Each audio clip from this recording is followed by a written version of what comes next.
TVV e UFSCar apresentam Diálogos Comunitários.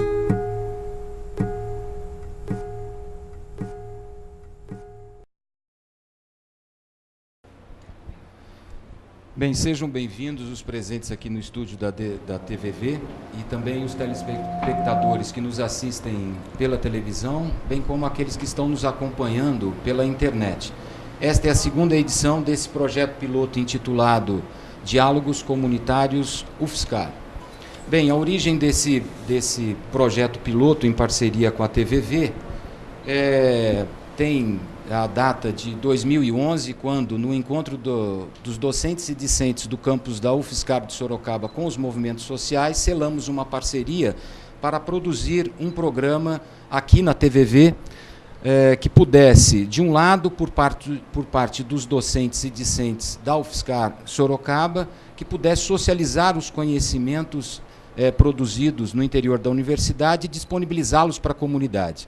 E da parte da comunidade, interagir com esses conhecimentos, com seus saberes cotidianos, com seus saberes do dia a dia, de forma tal que nós pudéssemos, de um lado a universidade, de outro lado a comunidade, produzir conhecimentos de forma tal a possibilitar reflexões sobre os temas, aqueles temas conjunturais que nos afetam no dia a dia. Nós estamos produzindo 5 programas, esse é o segundo programa.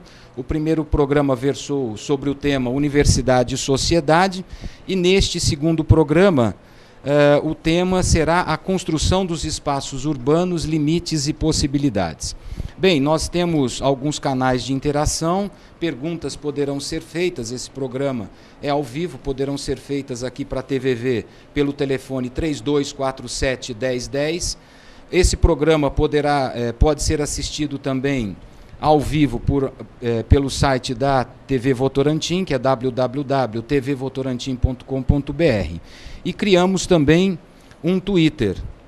Bruno, você poderia apresentar o Twitter para nós? Claro, a participação pelo Twitter é twitter.com/DCUFSCar ou @DCUFSCar. Você vai mandando as mensagens e a gente lê aqui para entrar na discussão pela internet. Obrigado, Bruno. A ideia é que o programa interaja com a comunidade aqui de Votorantim e região. Bem, o tema de hoje, que será desenvolvido pela professora doutora Rosalina Burgos, é a produção dos espaços urbanos, limites e possibilidades. A professora Rosalina, ela tem graduação em Geografia pela USP, mestrado e doutorado em Geografia Humana pela mesma instituição. É professora do curso de Geografia do campus Sorocaba da UFSCar e integrante do Departamento de Geografia, Turismo e Humanidades. Rosalina, é com você.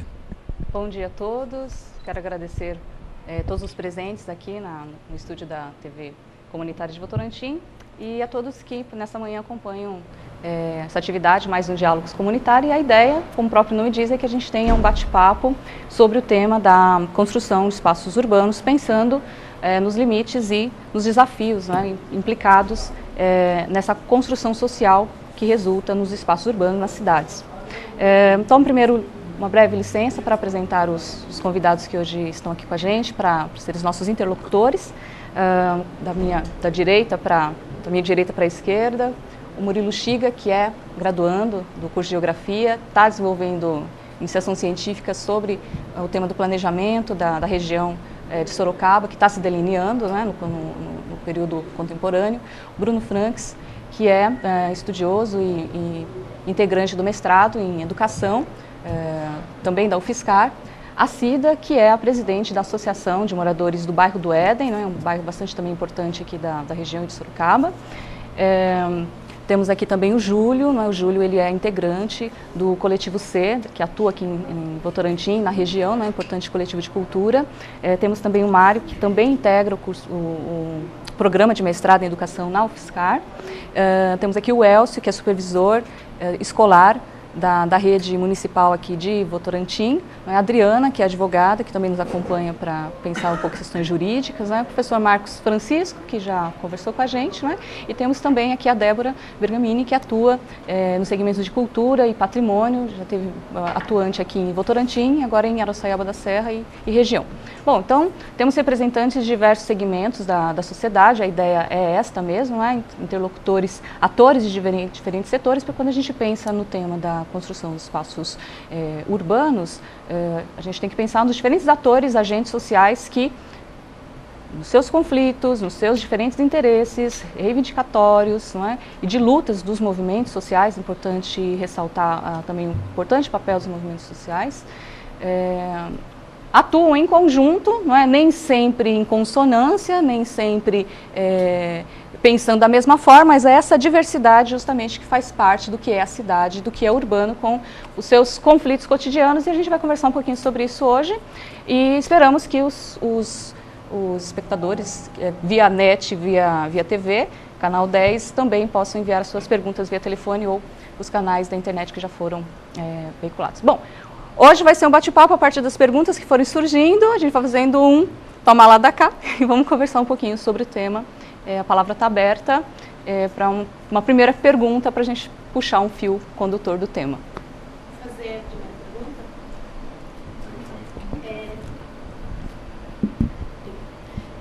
Como que a senhora vê o papel do poder público enquanto mediador dessa relação? Espaço, público, comunidade. Qual é o papel do poder público nessa relação?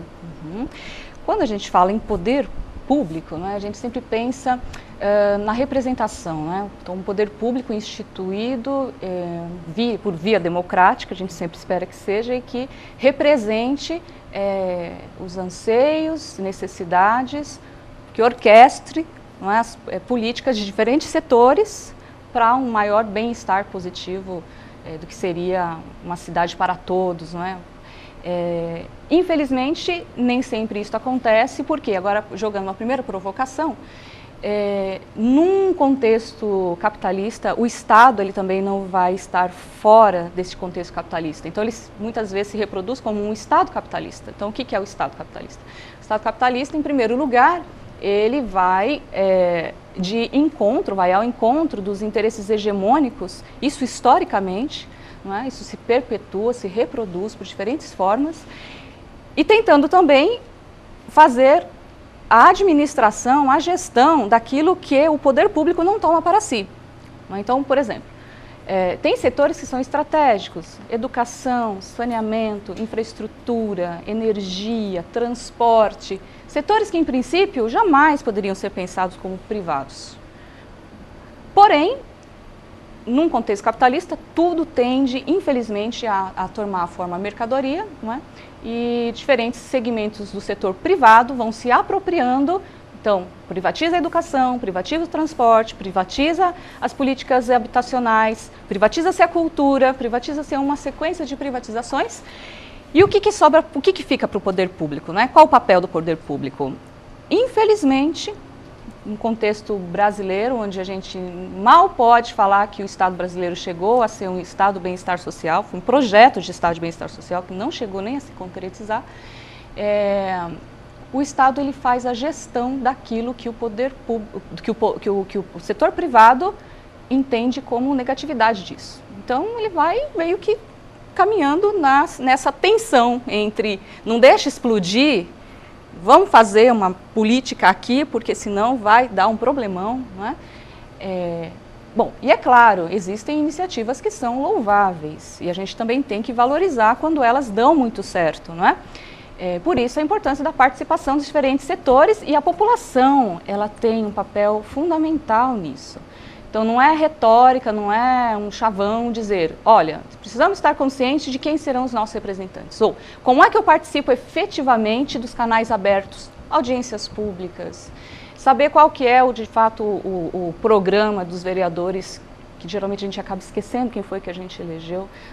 Como é que eu participo efetivamente dos canais abertos, porque existem canais abertos no poder público, que dialogam com a sociedade, com a comunidade, Nem sempre eles estão fechados, mas muitas vezes eles não são divulgados, não é? Ou eles não são valorizados.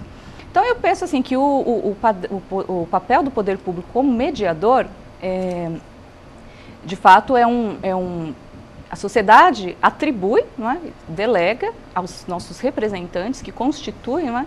Esse arcabouço, que é de representantes, mas também que é de legisladores, executores e judiciários, não é?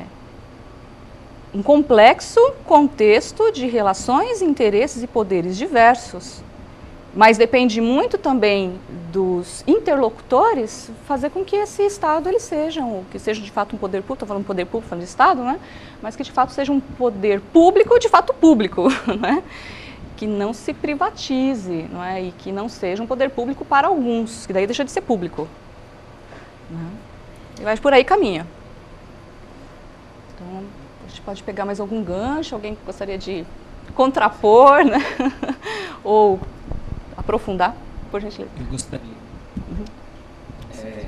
Aproveitando então essa questão sobre a mediação do poder público, e a professora colocou então que também no âmbito do Estado, desse poder público, os conflitos sociais estão colocados, as disputas.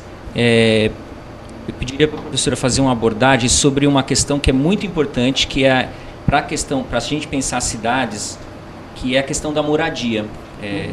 O Brasil, o estado de São Paulo, a cidade de Sorocaba, a cidade de São Paulo, a gente consegue facilmente ter acesso aos números que dão conta de que há um déficit de moradia. E esse déficit ele cria movimentos de resistência, movimentos de luta, pessoas então que não conseguem as condições necessárias para morar bem, para ter direito a essa cidade, para ter direito a moradia na cidade, e se organizam. E por outro lado, a gente tem um programa hoje muito divulgado, que é o programa Minha Casa Minha Vida, no âmbito federal, que injeta recursos então nessa área de moradia. Mas há uma questão aí que é como que esse recurso ele é injetado, né? Quem pressiona essa política, quem pressionou e pressiona a formatação dessa política. O que eu estou tentando colocar é a questão entre as construtoras, né? O Minha Casa Minha Vida via as construtoras, o governo injetando dinheiro nessa via, e ao mesmo tempo um outro artifício que não é muito divulgado, mas é o recurso que pode ir via os movimentos sociais para construir moradia através de mutirões, né? Que já existe isso em muitos locais. Há grupos organizados, associações, ONGs que apoiam esses grupos de populares. Então, se a professora pudesse abordar essa questão da moradia, seria muito importante, acho, para as pessoas, para todos nós, né? Conseguimos entender um pouco mais o que é toda essa propaganda do Minha Casa Minha Vida, da questão da moradia, que está sendo bastante divulgada na TV, na mídia. Perfeito, muito bom. Bom, então a gente tem uma primeira pergunta aberta pela Débora Bergamini, que permitiu que a gente pensasse nesse contexto um pouquinho mais amplo, né, de onde a cidade se insere. A gente pode pensar nessas diferentes instâncias, e o município é a instância mais próxima da gente entender o que é a cidade. E aí a pergunta que o Mário traz para a gente, super pertinente e importante, não é? Coloca no centro uma tensão, eu vou recuar um pouquinho, depois já vou entrar nessa questão da política federal propriamente dita, a questão entre a diferença que existe entre dois conceitos, aí eu vou usar um pouquinho, né, de conceitos, mas bem simples para quem está acompanhando entender, que é habitat e habitar, a diferença entre habitat e habitar, né? Quando a gente encontra num contexto de urbanização perversa, como diz Milton Santos, que muitos já ouviram falar desse geógrafo, onde, infelizmente, a gente tem setores que se privilegiam dos processos de urbanização, e grande parte fica exclusa dessas conquistas todas que o urbano propicia também. E aí o que nós temos? Um histórico de produção habitacional que tenta dar conta desse déficit sem nunca conseguir dar.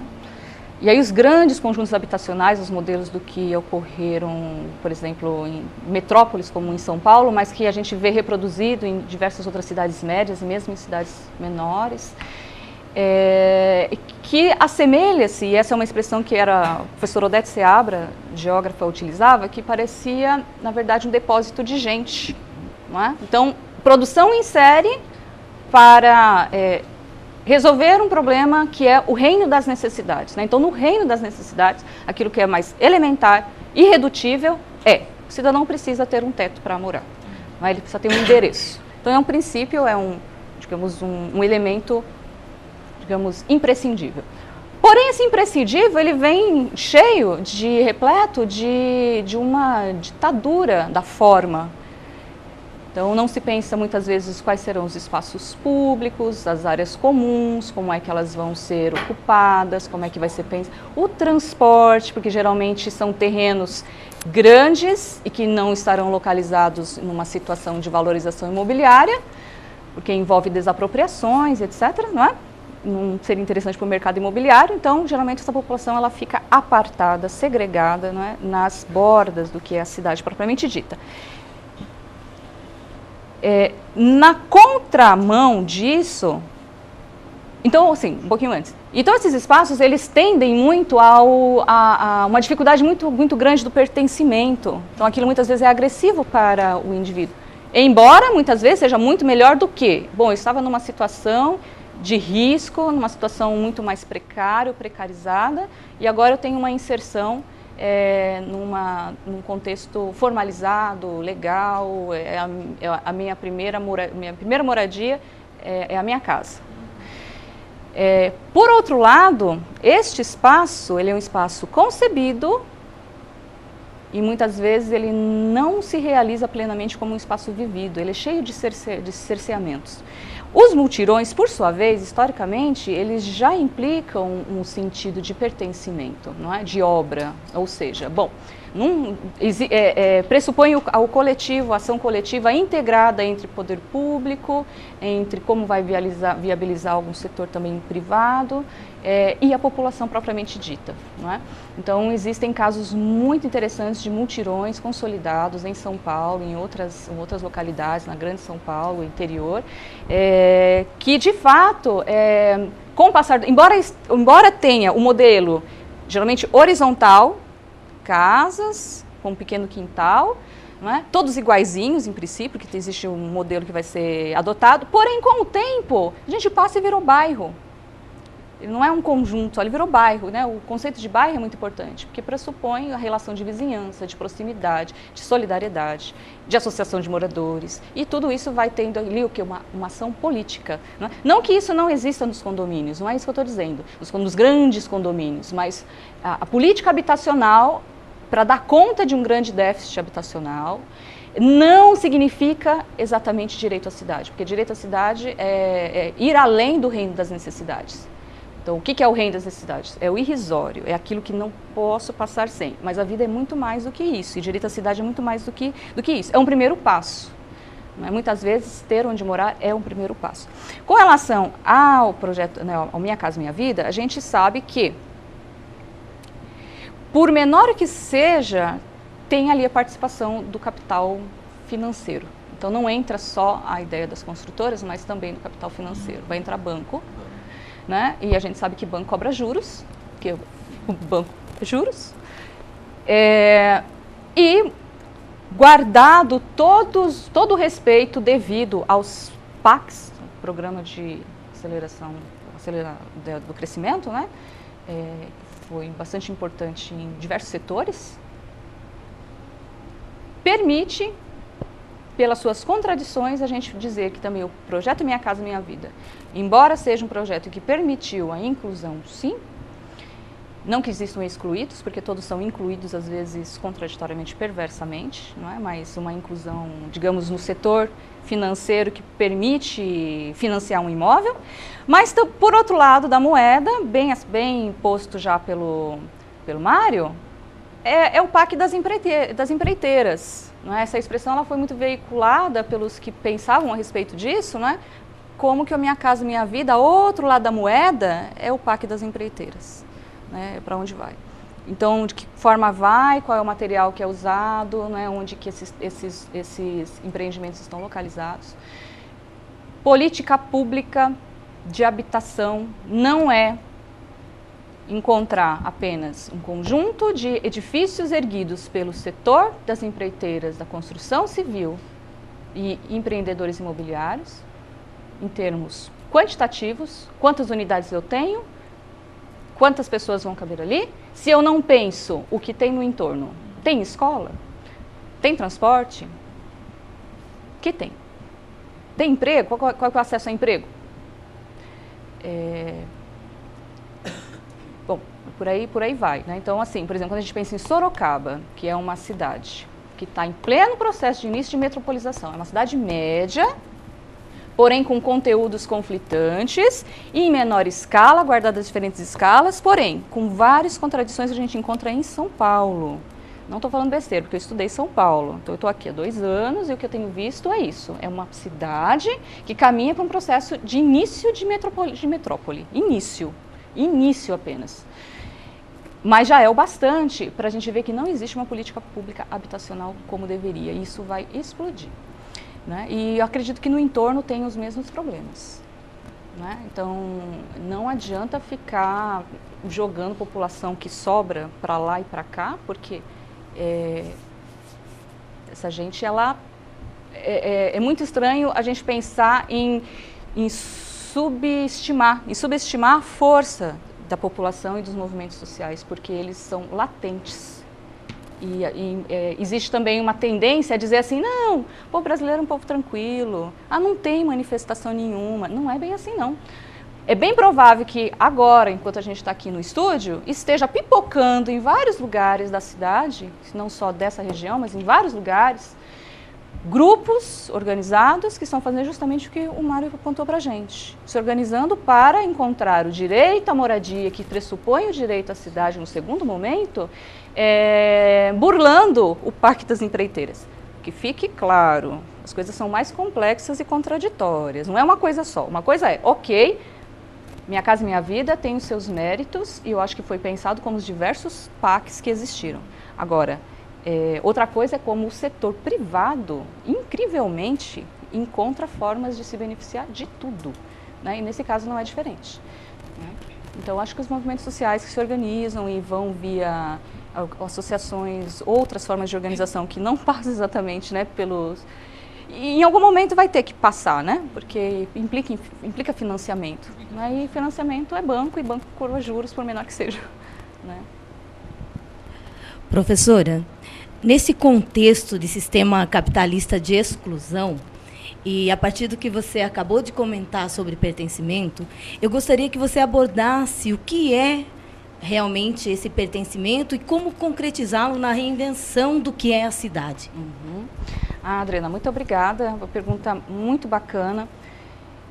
O pertencimento, ele pressupõe uma ação consciente, não é? Então, de superação das alienações, a superação de todas as mediações que nos separam da cidade como obra das nossas próprias mãos. Não é? A gente anda pela cidade e parece que a cidade é o outro, e a cidade é feita por todos nós no cotidiano. Não é? Evidentemente que alguns setores hegemônicos eles terão maior força de dizer o que a cidade é, e aí vai ditando, vai rasgando tudo, abrindo a avenida, passando por cima, esquecendo dos espaços públicos, não é? Valorizando, mas valorizando para quem? Muitas vezes existe a espetacularização do que é belo. Então a população muitas vezes acha bonito, poxa, que bacana, a cidade está ficando bonita, mas aí ele fala assim, tá bonita, mas como é que eu vou participar disso?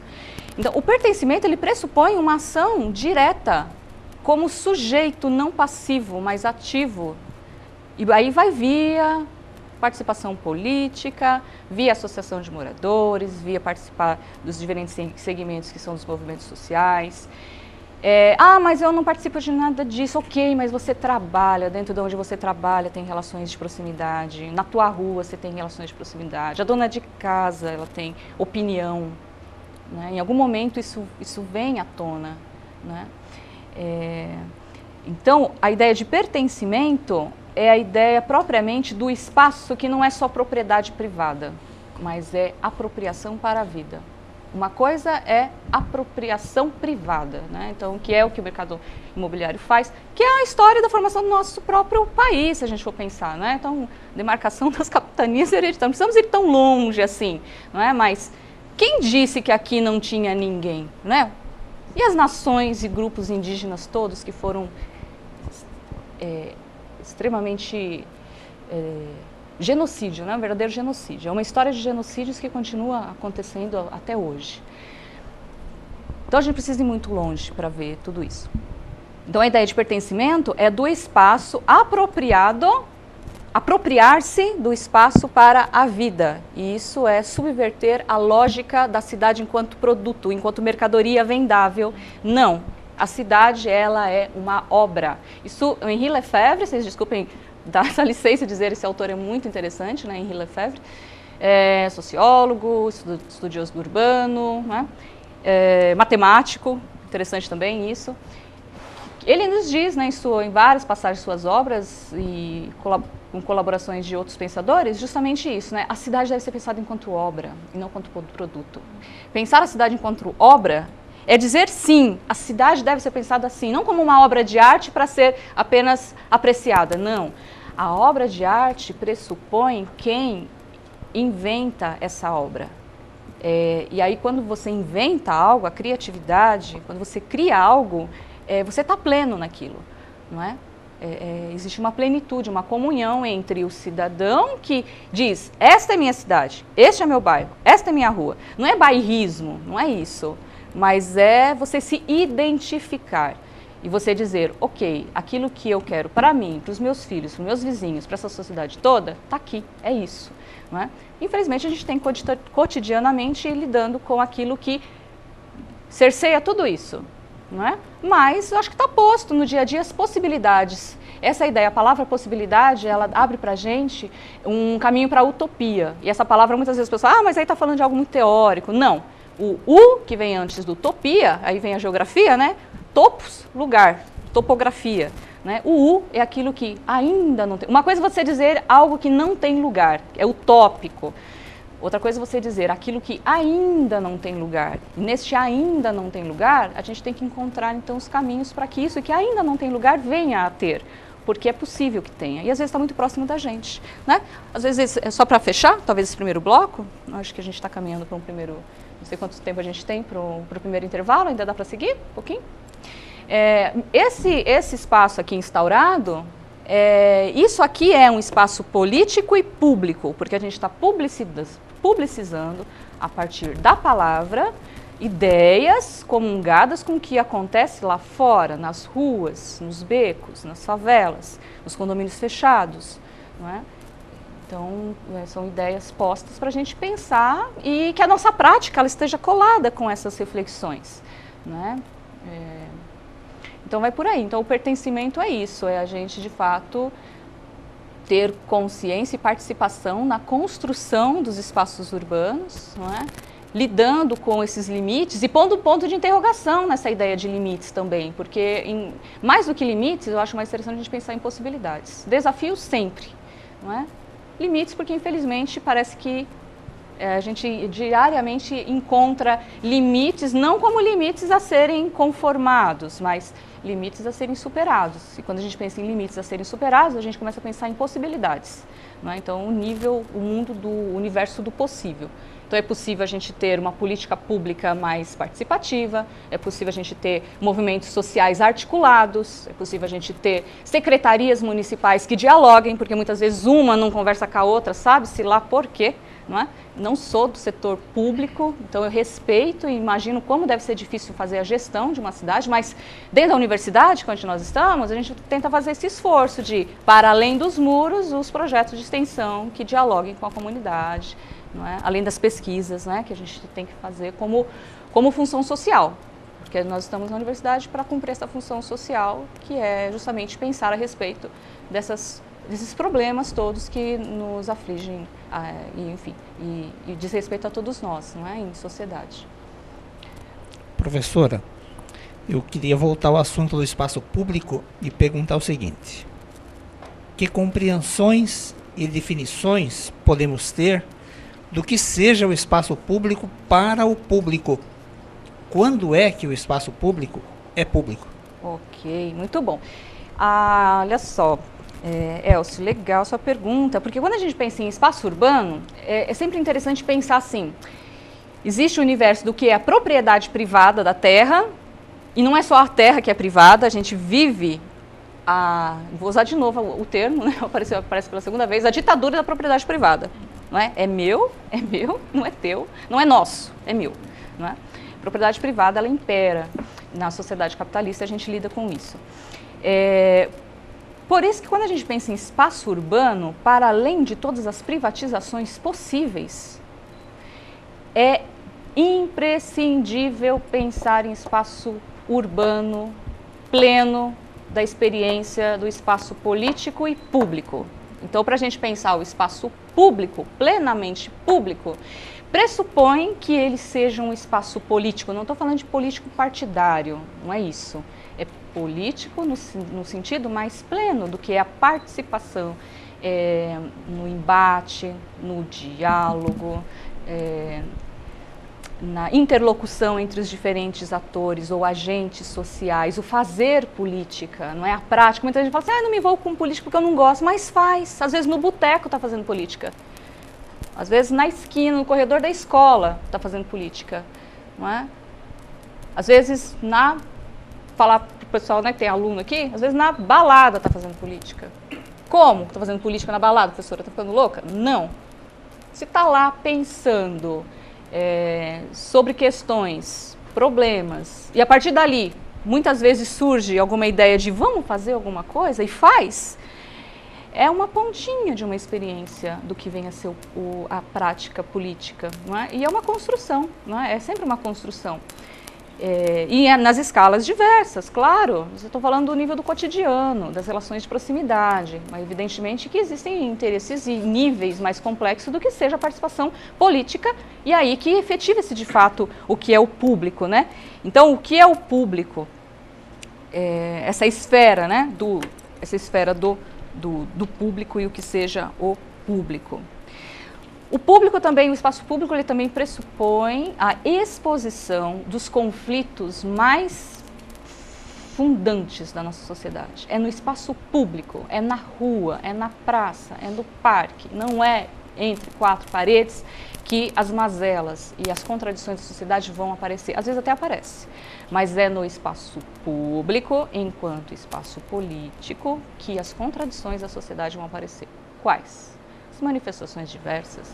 Vamos apropriar desse espaço que muitas vezes está abandonado, reinventá-lo, utilizá-lo coletivamente, com uma outra lógica. Não precisa ser subversivo, não precisa chegar nisso.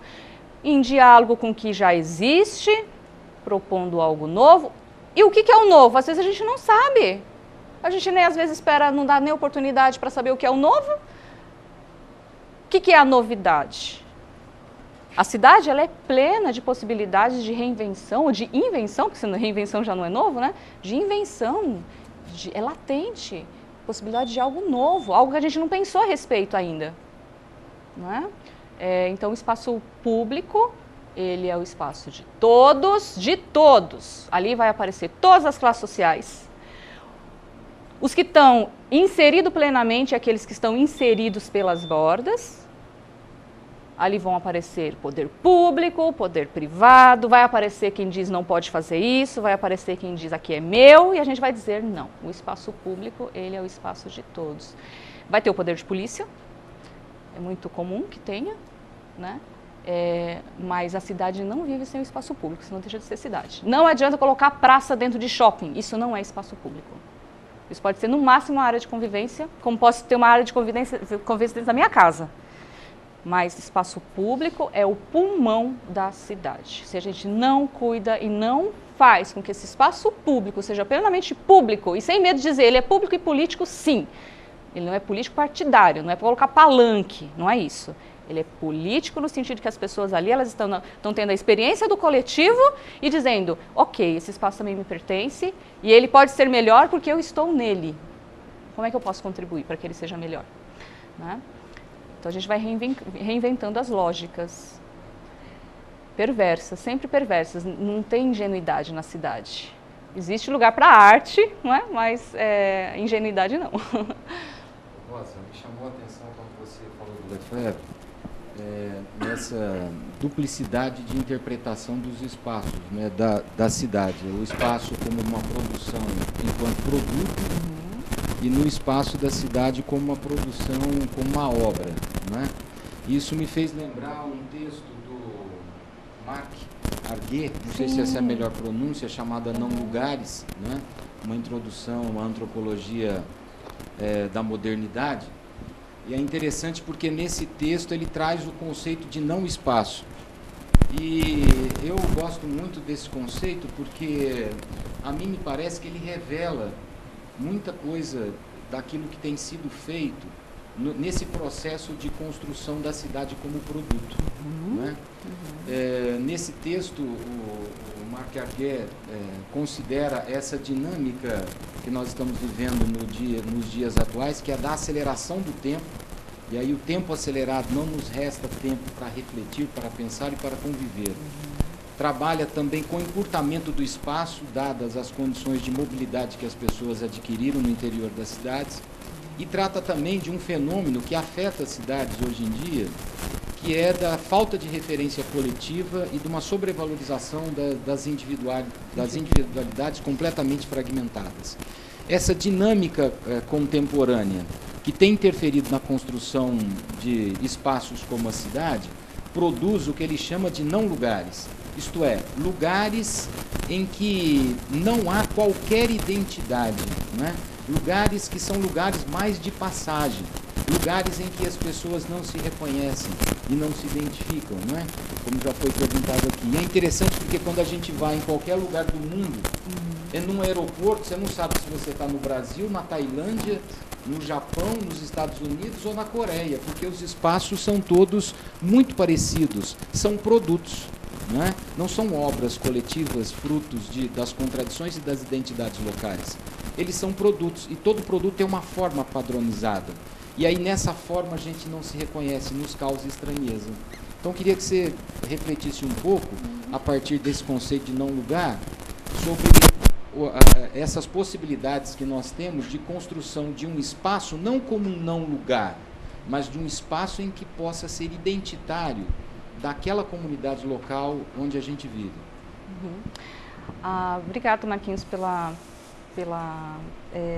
chamada desse tema muito importante, né, da relação entre não lugares e lugar, que é um tema muito central para essa discussão. E aí eu convido o grupo que está aqui presente, quem está acompanhando via web ou pela TV, Canal 10, logo depois do pequeno intervalo que a gente vai fazer agora, a gente volta falando sobre essa questão dos não lugares e lugar e a potência que existe nos lugares. É isso.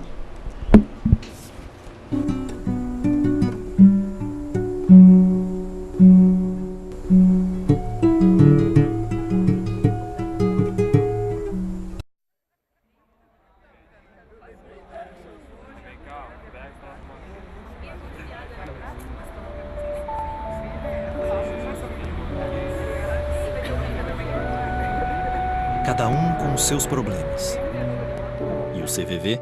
Para escutar os de todo mundo, ligue 141 ou acesse o site cvv.org.br e encontre apoio emocional. CVV, a linha da vida.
Bom, então Então, a gente retoma com a pergunta que foi aberta aqui pelo professor Marcos Francisco a respeito de não lugares, né, em contraponto justamente ao lugar que é exatamente o conceito casado com a ideia de pertencimento, né?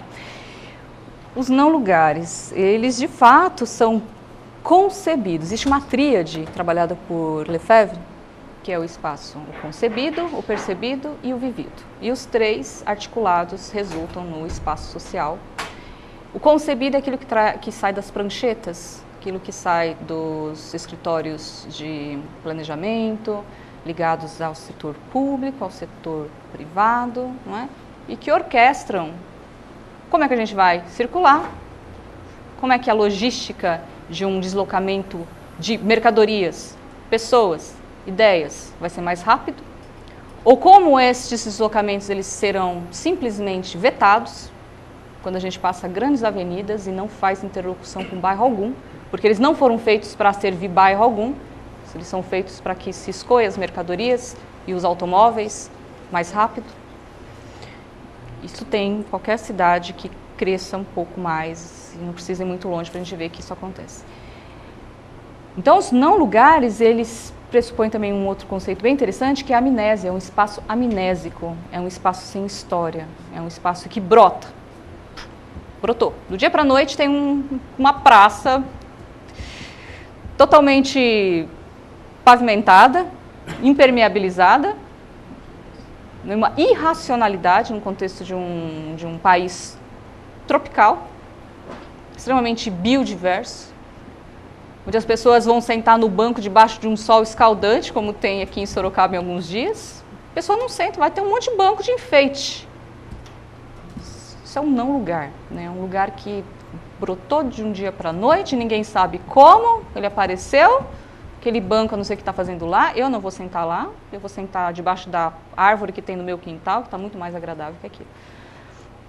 Aí é um exemplo pontual, mas os não lugares, eles se realizam ou realizam sempre o princípio, infelizmente, mais dramático da nossa sociedade, que é uma sociedade que está inscrita no mundo, na lógica da mercadoria mesmo, né? Então, são não lugares aclimatados para você perder a noção de tempo, de referência e de ser o reproduzível, o reprodutível. E isso vai ditando padrões de comportamento. Eu entro em qualquer shopping, eu sei como me comportar.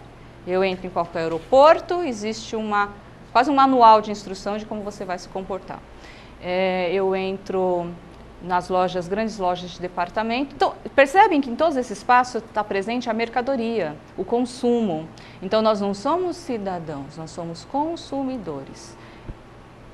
A praça do shopping, por mais que você possa marcar de encontrar os seus amigos, vamos se encontrar na praça do shopping? A gente não vai lá para consumir nada, a gente vai lá só para bater um papo. Vou levar a minha garrafinha de água e o outro vai levar o suquinho dele. Vamos fazer um piquenique na praça do shopping? Não, a praça do shopping não foi feita para fazer piquenique. E as pessoas vão se sentir extremamente constrangidas se elas abrirem um saquinho e vou tirar o meu lanchinho aqui. Não, eu quero consumir. Eu pertenço a esse espaço se eu consumir. A minha participação na sociedade se realiza através do consumo. E se eu não tenho poder de consumo, eu me endivido e os bancos lucram e lucram em cima dos juros sobre juros. Então, as empresas, as indústrias continuam produzindo mercadorias e mais mercadorias. E a gente saca o Marx nessas alturas do campeonato, não se assustem. E o Marx inaugura o Capital. Eu falo sempre isso para os alunos, não tenham medo do Capital, porque ele diz assim, o mundo é uma imensa coleção de mercadorias. E isso vale, ainda hoje. O mundo é uma imensa coleção de mercadorias. E eu participo dessa sociedade se eu consumo, se eu sou consumidor. E aí a gente vai se afastando da ideia do que é ser cidadão, não é? E a ideia do lugar pressupõe participação, pressupõe apropriação. Uso não é troca. As mercadorias, toda mercadoria a gente sabe, né? O princípio lá de toda mercadoria, valor de uso, para que serve a mercadoria que às vezes eu comprei, chego em casa e falo, por que eu comprei isso? porque eu fui seduzido, porque aquilo ia me fazer feliz. Mas existe valor de troca também. Ok, então como é que eu troco isso? Agora, o espaço ele também adquire a forma mercadoria, ou seja, o espaço urbano ele não sai da fábrica. Então, em princípio, eu não posso dizer que é uma mercadoria propriamente dita em termos de que saiu de uma fábrica. Como eu disse, ele pode ser pensado como um produto das relações sociais, então ele adquire a forma mercadoria, não é? Ele não é mercadoria, ele adquire a forma. Por quê? Porque no contexto capitalista tudo tende a adquirir a forma mercadoria. A educação, a saúde, o ensino, etc. E a propriedade. A habitação, nesse caso, estou indo do lugar para o não lugar, mas pensando a habitação, uma coisa que eu esqueci de dizer, existe um equívoco muito grande quando a gente pensa qual é a função social da propriedade. Qual é a função social de edifícios inteiros cravados nos centros urbanos consolidados, onde eu tenho acesso a emprego, rede de transporte, vários centros de cultura que se concentram no centro, mas a população não pode ocupar aqueles edifícios que estão quase caindo, deixa cair. Poder público junto com as empreiteiras, isso estou falando mais vai do coração de São Paulo, região da Luz, etc., deixa cair, quer mais é que caia mesmo, libera. Não tem que ter gente morando ali, não tem que ter classe popular morando ali, porque vão vir novos empreendimentos, porque o processo de revitalização, revalorização, não se engane, não é para todo mundo. Quanto mais clean, mais assusta e segrega, e aí vai criando formas de segurar, né, a população na periferia, montando lá uns pseudo-centros, que não chega nunca a ser centro, é sempre um simulacro. E aí os não lugares, eles estão comungados com o mundo da mercadoria. É para ser não lugar mesmo, é para passar e vazar, é para consumir e ir embora, não é? Enquanto está tendo consumo, ok.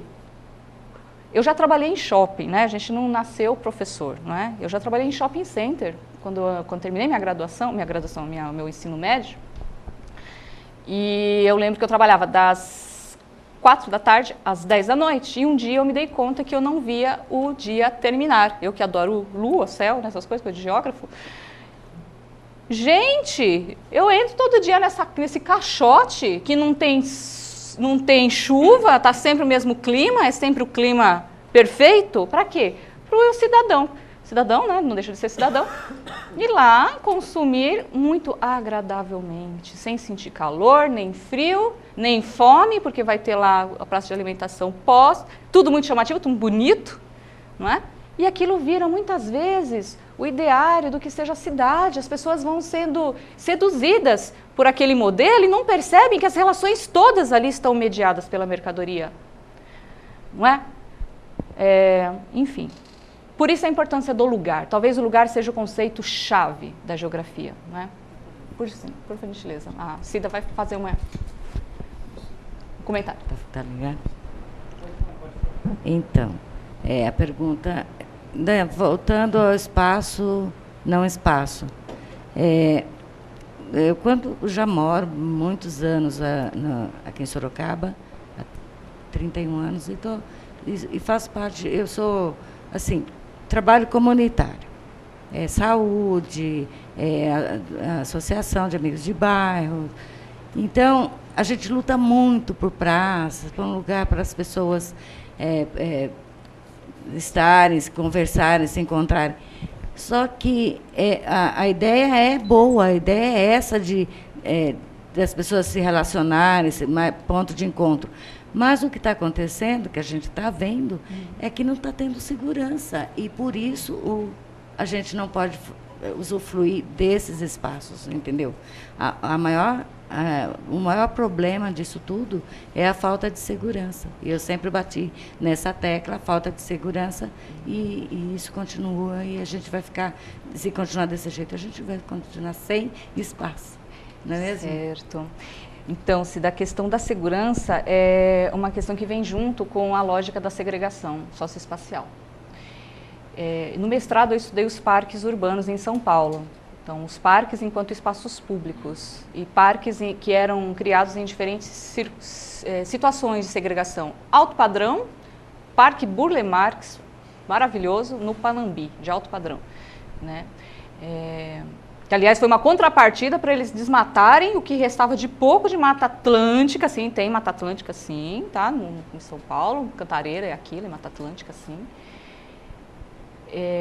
E parques como Santo Dias, no Capão Redondo, Santa Amélia, no Itaim Paulista, e outros. E parques de vizinhança, como o Parque Jardim de Felicidade, no Jardim Felicidade, em Pirituba. O que acontecia na pesquisa quando eu estava fazendo a pesquisa sobre os parques? Pressupõe justamente a ideia do pertencimento. Espaços públicos, se eles não estão articulados, aí entra também o poder público e organizações do terceiro setor, quando bem articulados. Os parques que melhor deram certo, a exemplo, inclusive do Santo Dias, lá no Capão Redondo, ao lado da Coab Adventista, tida como extremamente também plena de violência, PCC e etc. Você ia para o parque, no começo eu ficava assim, nossa, né, eu vou lá no parque, eu preciso ter uns contatos primeiro. Contato você encontrava, tinha o SECO, que era o Centro de Convivência. O Centro de Convivência, que era da Secretaria ligada à Assistência Social e Saúde, onde eles tinham, e junto com Cultura, tinha uma série de programação oferecendo capoeira. E aí também tem que saber assim, tá no lugar, não adianta colocar, embora também seja interessante, mas tem que primeiro ganhar a pessoa. Então, o que é comum daquele lugar? Então tinha capoeira, tinha roda de samba, e tinha uma coisa que era extremamente importante. Tinha grupos de auxílio a pessoas que estavam saindo de processos de dependência química, depressão, grupos de caminhada de pessoas que tinham passado por processos de depressão e vários problemas psíquicos, que não estão confinadas em espaços segregados como manicômios ou coisa do tipo, mas estavam lá no parque, convivendo num espaço arbóreo, livre, horizontes abertos, junto com outros. Não é? Ou seja, uma inserção plena desse indivíduo nos parques. Então, às vezes não adianta ter o espaço construído ainda não é. A gente não pode entender espaço público como propriedade pública. Não é o pedaço de terra que não está cercada que é espaço público.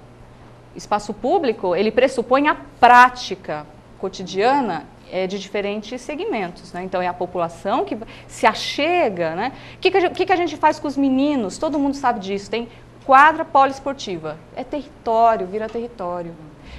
Existem os usuários de drogas. Então, todo mundo sabe disso. Existe nos espaços públicos. Então, eu não vou lá porque eu tenho medo. Não, os códigos, eles vão sendo criados. Os códigos vão sendo tecidos no dia a dia. Precisa ter uma boa, por exemplo, os parques, lá em São Paulo, no caso, né, tem um modelo, né, tem o gestor do parque, tinha um conselho gestor, que tinha ONGs. E aí o pessoal começa a trabalhar com os catadores, porque tem catador que percorre os espaços públicos. Então, como é que eu também chamo esse catador que está na borda, né, de uma estrutura perversa, econômica e social e ambiental, né? E como é que ele participa, né, também desse conselho gestor? Então, às vezes, precisa ter diálogo entre a Secretaria de Obras, que é o que vai construir o espaço, que é chamado de público, mas ele ainda não é público se a prática estabelecida entre os usuários, a diferença entre usador e usuário. O Lefebvre também faz essa distinção. Não é? Usador, estranho o nome, né? Mas ele faz mais para tensionar, não é? Nem todo mundo usuário é aquele que passa. O usador é aquele que se apropria de fato. Então, é uma construção no miudinho do dia a dia. Então, tem uma associação de morador no Éden, tem que conversar com o pessoal da cultura para ver se lá um dia instaura lá uma atividade de cultura que vai chamar. E aí a gente vai ter um momento que vai ser de tensão entre grupos diferentes, mas enquanto não vem um grupo e se apropria insistente, só que tem que ser insistentemente, não pode existir, né? E aí uma hora vai dar certo. A UFSCar está aí para a gente pensar, de repente, um cinema na praça, lá no Éden, não é? Vamos ver essa experiência. O Bruno, por favor. Nesse finalzinho de programa, queria que você comentasse um pouco sobre um tema que são as ações de agroecologia ou permacultura urbana, que os movimentos sociais vêm implementando na cidade, como justamente reapropriação de espaços públicos, né?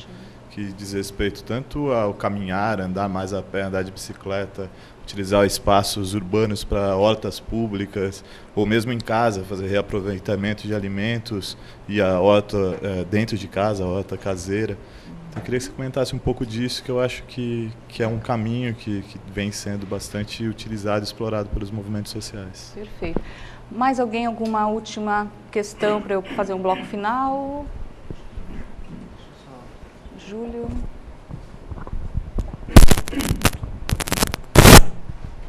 Na verdade, a gente tem um projeto aqui em Votorantim, no bairro da Chave, que a gente desenvolve exatamente essa ideia, né, de pertencimento à comunidade, de despertar esse sentimento de pertencimento.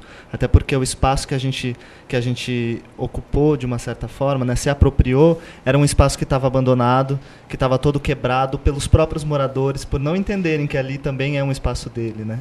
Então eu queria que você abrisse um pouco para esse assunto com relação à arte. Existe possibilidade de transformação a partir da arte?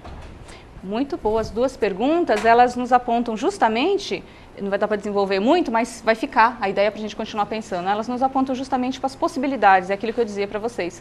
O título desse encontro foi a construção de espaços urbanos, limites e desafios. E eu dizia assim, mais do que limites, do que a gente se conformar com os limites, é a gente ultrapassar, superar esses limites e encontrar as possibilidades.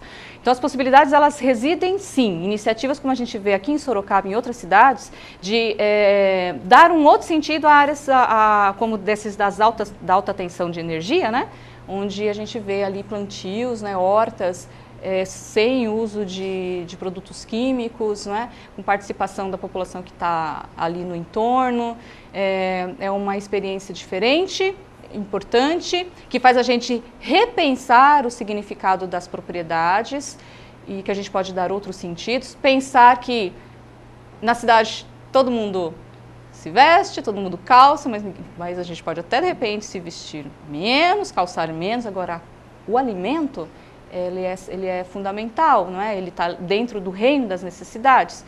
A gente também pensar essa conexão entre tudo que é do urbano, mas aquilo que também não é propriamente urbano, mas que vem do universo do mais natural, do agrário, em plena comunhão com o urbano, dá para a gente novos caminhos para pensar o que pode ser essa cidade em termos mais humanos, né, e solidários. E possível, porque já existe, está aí, de repente, para ser abraçado pelo poder público como uma política a ser fomentada, sim, porque existem espaços aí esperando apenas para erguer mais torres e a gente precisa de mais espaços que não sejam edificados, né? E com relação à arte, eu acho que também abre para a gente algo extremamente importante, né? É a arte pensada não apenas como cenário, não é? Mas ela é pensada como vivência. E a reinvenção de um espaço, como você mesmo diz, de um bairro, né, que é o bairro da Chave, que é historicamente importante, né, um patrimônio ligado ao patrimônio industrial, que vai também se transformando tudo em shopping, não é? Infelizmente em grandes hipermercados, e por que não são espaços de cultura? Então o que vocês fazem é um grande espaço de cultura ao ar livre, e isso é fantástico, não é? Então tem parabenizar, e já parabenizando a todos que participaram, né? Eu acho que diálogo é isso. E eu acho que a arte, ela é sim uma possibilidade de uma experiência que não seja apenas a experiência do consumo, que não seja só a experiência da propriedade privada, mas que seja mesmo a experiência de pensar que um outro urbano é possível, né? E que uma outra urbanização, ela é possível sim, né? E eu acho que essa conversa hoje mostrou para a gente que tem pessoas pensando e atuando para que essa outra urbanização seja possível, né? Então, é sempre bom a gente terminar um diálogo aberto para pensar coisas positivas, né? Diante de tantas negatividades, pensar que o positivo está aí, plenamente posto para que a gente, em ações coletivas, nada é individual, embora seja também sociedade contemporânea, ela tende muito ao individual, né? Mas aos poucos acho que as pessoas vão tomando consciência, né, de que individualmente a gente pode muito pouco, né? Mas coletivamente a gente potencializa bastante coisa, né? Então acho que é isso. Acho que já estamos caminhando para o final do programa, então agradecer mais uma vez a participação de todos os presentes e convidar o pessoal que acompanha a gente pela web, pela TV Canal 10, para os próxima sexta-feira. Agora passo a palavra final para o Marcos Francisco, que vai fazer um fechamento, e eu termino fazendo o último agradecimento a todos. Obrigada. Obrigado, Rosa, por essa contribuição aos diálogos comunitários da UFSCar. Lembrando a todos que os nossos próximos encontros serão neste horário, às sextas-feiras, né? As próximas serão dia 30 de novembro, dia 7 de dezembro e 14 de dezembro. Então, convido a todos que nos assistiram pela TV e mesmo pelos canais da internet que possam estar conosco nessas outras oportunidades. Agradeço a Rosa, ao público presente e espero encontrá-los novamente aqui no próximo dia 30 de novembro. Acho que é isso, e agradecemos a oportunidade que a TV Votorantim tem nos possibilitado de dialogar com a comunidade de Votorantim e de toda a região de Sorocaba.